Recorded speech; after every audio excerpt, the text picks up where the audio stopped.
Welcome back to another episode of the MT Doctrine, and this one's going to be a little bit of a tough one to talk about. This is something I have known about for a long time, ever since high school. So that's like, oh my goodness, 25 years ago or something like that, a long time ago. So here we go. So the Michael Brown situation has caused a mixed reaction of people on all spectrums across this country. Black people, white people, Asians, Hispanics, a lot of controversy, a lot of talk behind it. And there were a lot of observations that I noticed, a lot of people making comments. And I personally remember that, not sure if I talked about this in my Michael Brown episode. So if I did, I'm sorry, but this is in context what I want to talk about for this episode. But I remember with the Michael Brown situation, I had a family member in New Zealand, and she posted something on her news page, on her news feed or something like that. She talked about, oh my gosh, I didn't know this stuff was happening with Michael Brown. He's unarmed. He was killed. Just giving her, her opinion about that. So then her friends responded.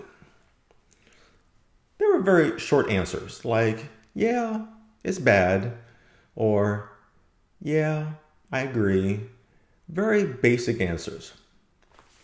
Okay. All these people were Caucasian, by the way. Now, one of them responded and said, if a white kid gets killed, we never hear anything about this. I'm so sick of this shit. She said that. Okay. So I responded to that. And I said, well, this country, being the United States of America, it is and has always been racially divided since day one. Since day one, when the country was formed, it has always been racially divided. And it has set the precedence of what this country is about. We always discriminate towards any kind of group that is different. We have always done that. That's going to be a different episode that I will be talking about very soon. So, but the point is, she really was annoyed about this Michael Brown thing and the controversy and the news and the protesting. She was just tired of it. She was annoyed. That, along with several other comments that I've seen in articles and video blogs and everything, with people of all different colors, whites, Asians, Hispanics, having the same kind of reaction to this. But this was more from Caucasians making these type of comments. So the observation is that there are white people they're not sure, but there's something about the black community that they don't like. And they don't know what that is.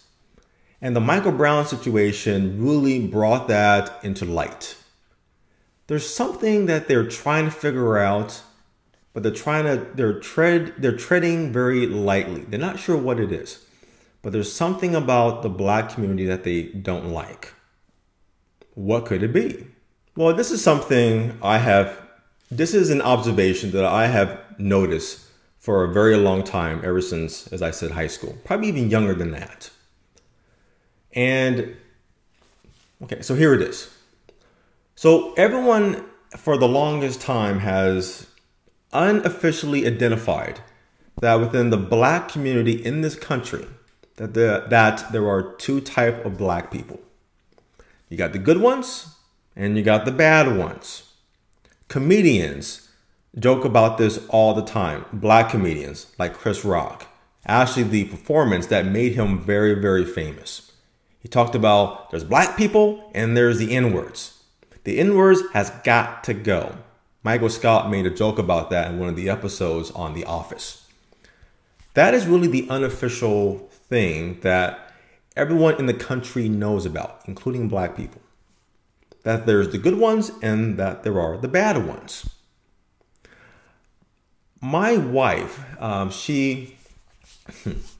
she makes homemade bath products, bath salts, soaps, candles. So she sometimes goes to a farmer's market.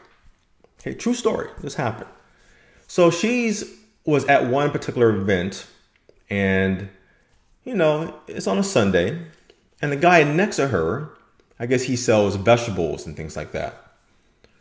And I guess he was talking to her, saying that he was at the Stockton farmer's market, and there was a black kid that took some stuff and ran off. And boy, he was mad about that. He was like, man, I am so tired of these N-words.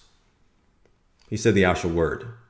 And he said it very fluently, like he said it a whole bunch of times. So he was just like, I'm so tired of these N-words. I'm so tired of them. It's crazy. I love black people. They're smart, they're educated, they don't commit crimes, they do the right thing. But these N-words are just pathetic. He was telling her this. And it's like, okay, keep in mind, my wife, she is Caucasian. Okay. So of course he could tell her very freely. So she came home and she told me what happened.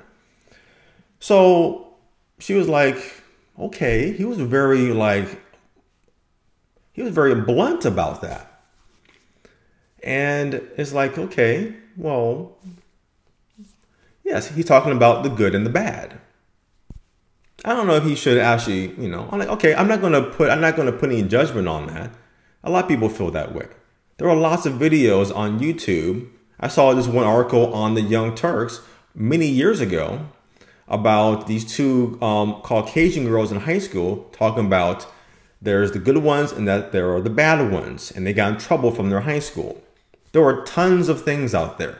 Once again, it is the unofficial kind of definition about the black community, that you got the good ones and you got the bad ones. And I personally have seen that. Well, not have seen that, but I have basically witnessed that from my wife and what she experienced, that particular classifications is definitely out there.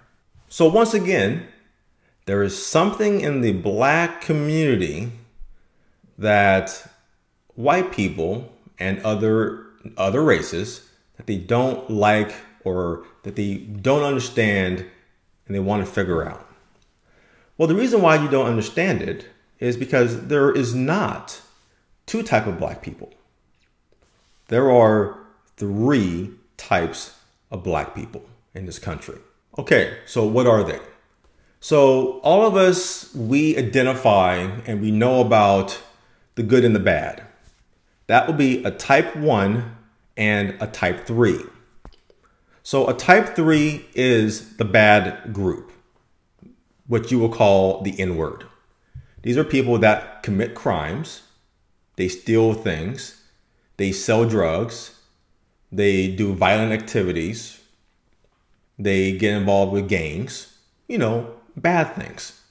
That's what a type 3 is. And nobody likes a type 3.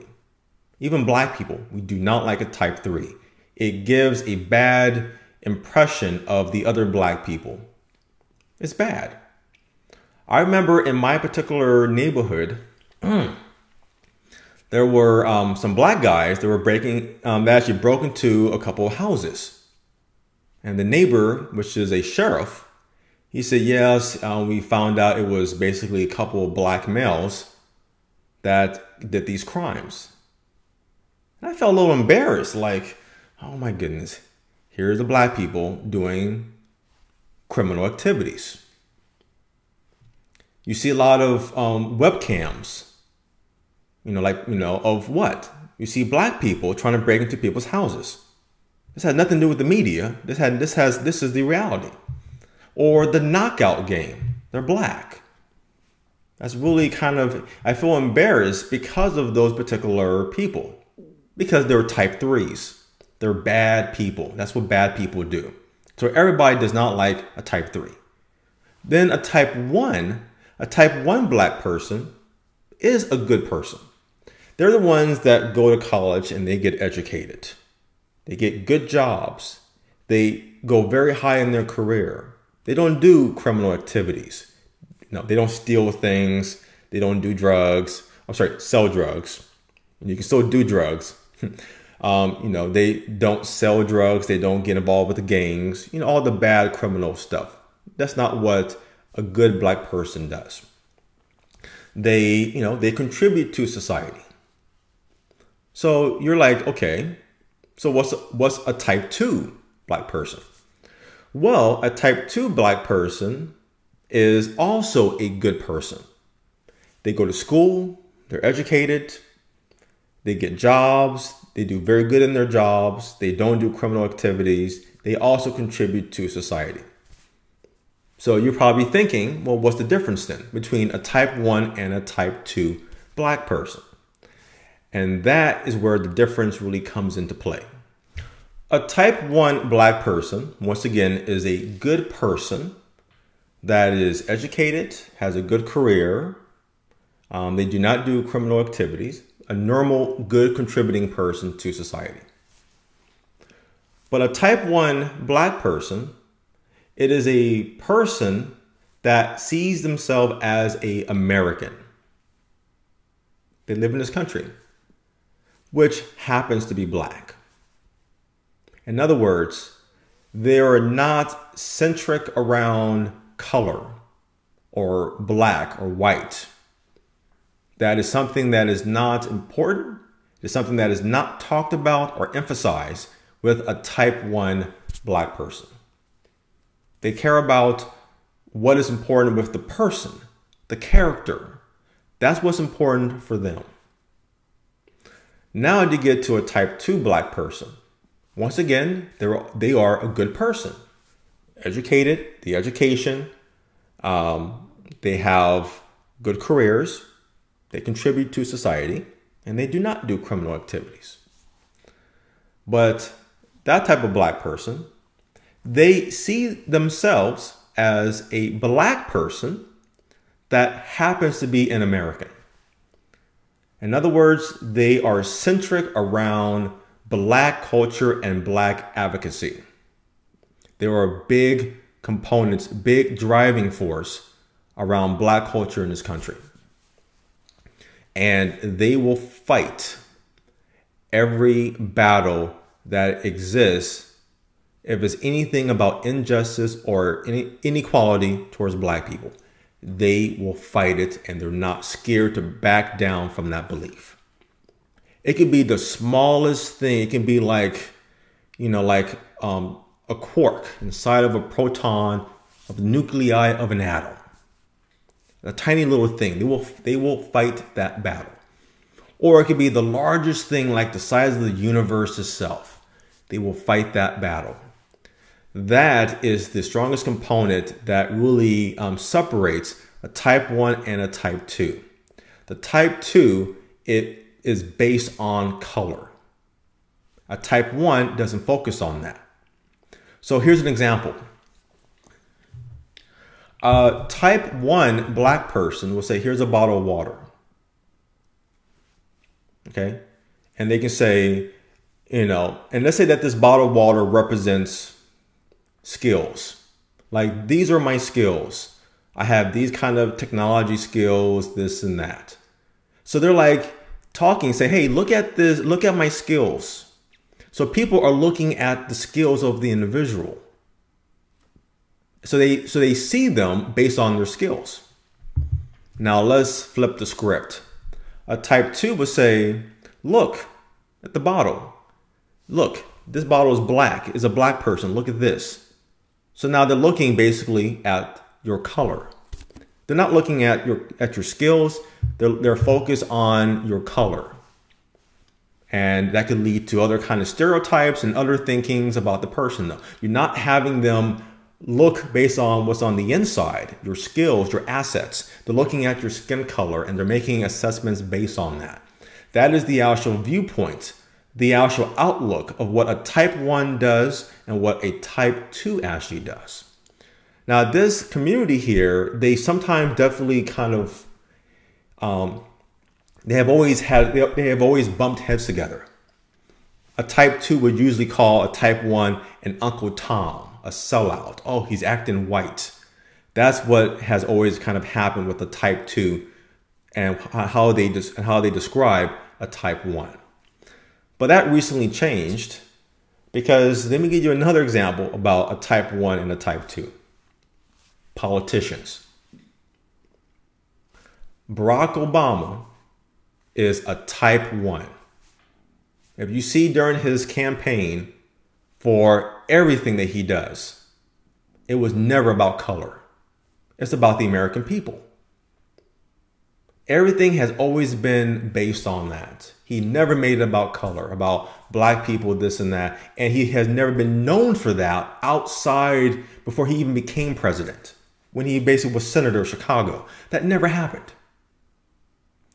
Well, guess what? Let's continue with politicians.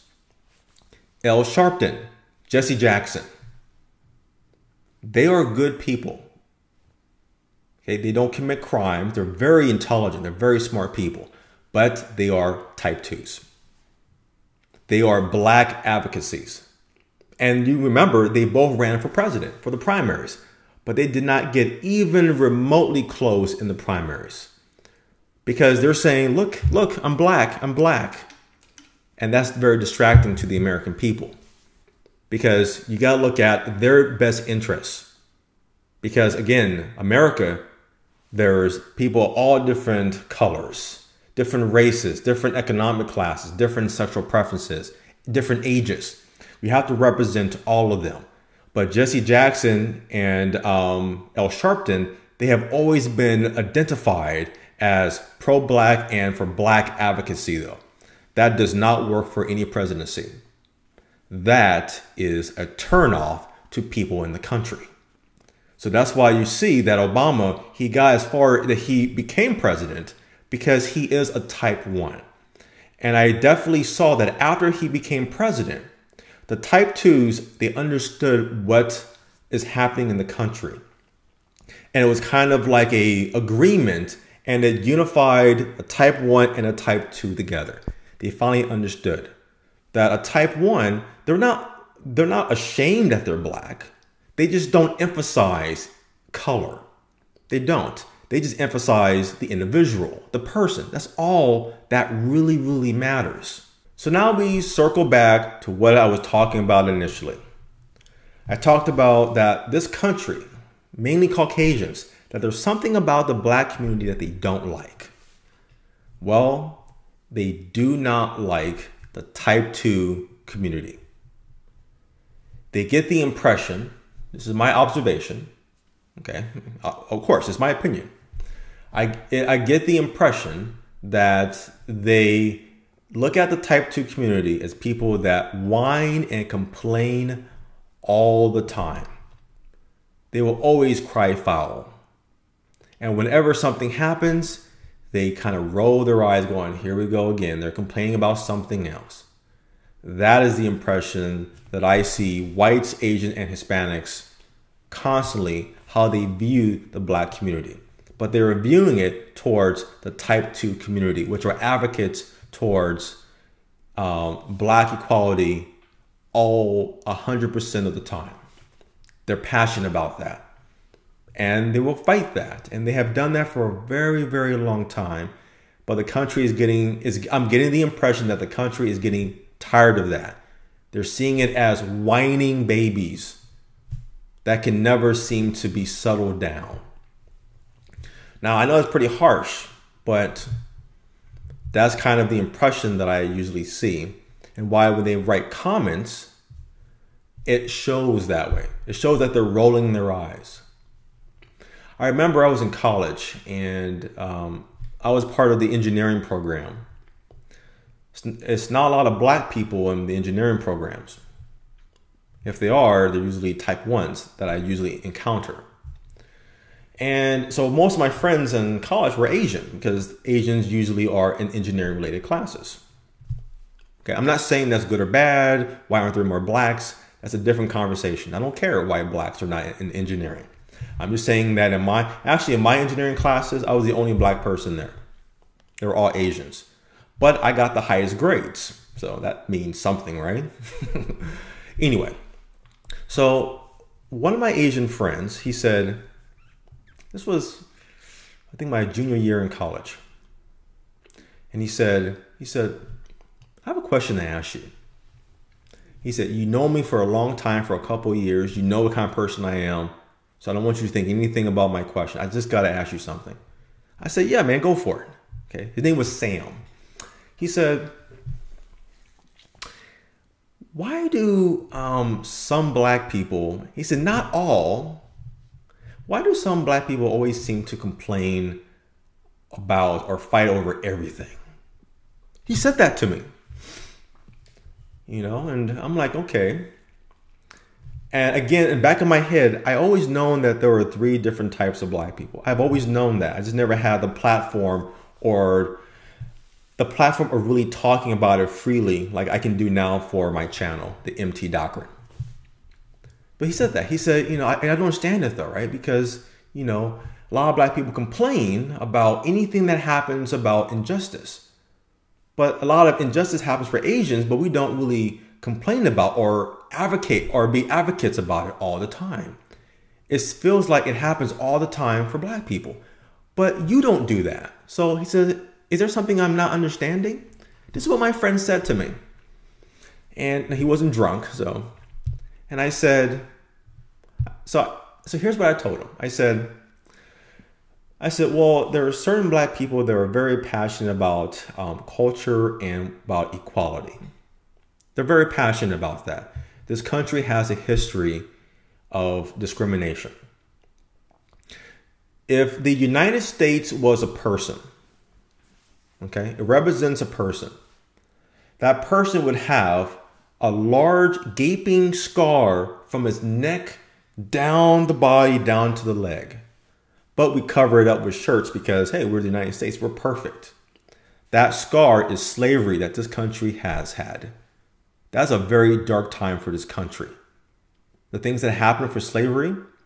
The movie 12 Years a Slave gives a glimpse of that. It's a very bad moment in U.S. history. It is something that does not make this a great country. And that stuff actually happened.